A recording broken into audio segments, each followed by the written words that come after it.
Fintech, దీన్ని full form లో financial technologies. ఇది ఫ్యూచర్ ఆఫ్ జాబ్స్. భారతదేశంలో ఫిన్టెక్ జాబ్స్ యొక్క వెల్లువగా వచ్చేటువంటి ఈ తరుణంలో 150 కోట్ల మంది భారతీయులు, 4500 ప్లస్ హైర్ ఎడ్యుకేషన్ ఇన్స్టిట్యూషన్స్ ఉన్న ఎవరు ఈ ఫిన్టెక్నాలజీని ఎందుకు విద్యా సంస్థల్లో బోధిస్తలేదు, ఎందుకు బోధించాలనేది మనం ఫస్ట్ తెలుసుకుందాం. ఫిన్టెక్ మార్కెట్ అనేది $420 బిలియన్ మార్కెట్కి చేరుకునేటువంటి అవకాశం ఉంది 2029 లోపల. ఓకే, సిఏజిఆర్ రిపోర్ట్ వచ్చేసి దీని యొక్క గ్రోత్ రేట్ చూసుకున్నప్పుడు 31% ఉందండి.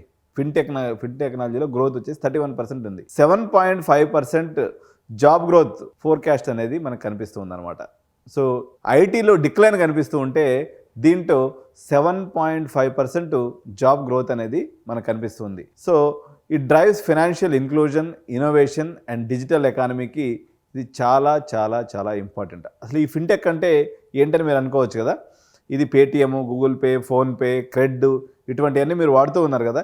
ఇవన్నీ పనిచేయాలన్నట్లయితే ఈ ఫిన్టెక్తో కూడుకున్నటువంటి ఇంజనీర్స్ అందరూ కూడా బ్యాక్ ఎండ్లో పనిచేయాల్సినటువంటి అవసరం ఉంది. ఎందుకు భారతదేశంలో ఉన్నటువంటి 4500 ఇన్స్టిట్యూషన్స్ ఈ సబ్జెక్ట్ని పక్కన పెట్టినాయి అనుకున్నట్లయితే, రిజిడిటీ అండి.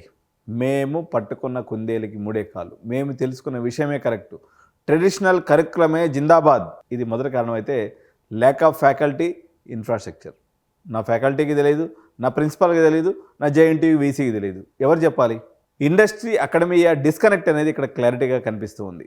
Okay, resistance to introduce new and fast moving సబ్జెక్ట్స్ని పెట్టడానికి చాలా వీళ్ళు రెసిస్టెన్స్ అయితే కనిపిస్తుంది. అందువల్ల ఇండియన్ కాలేజెస్ ఈ యొక్క ఫిన్టెక్ని చేస్తాయి.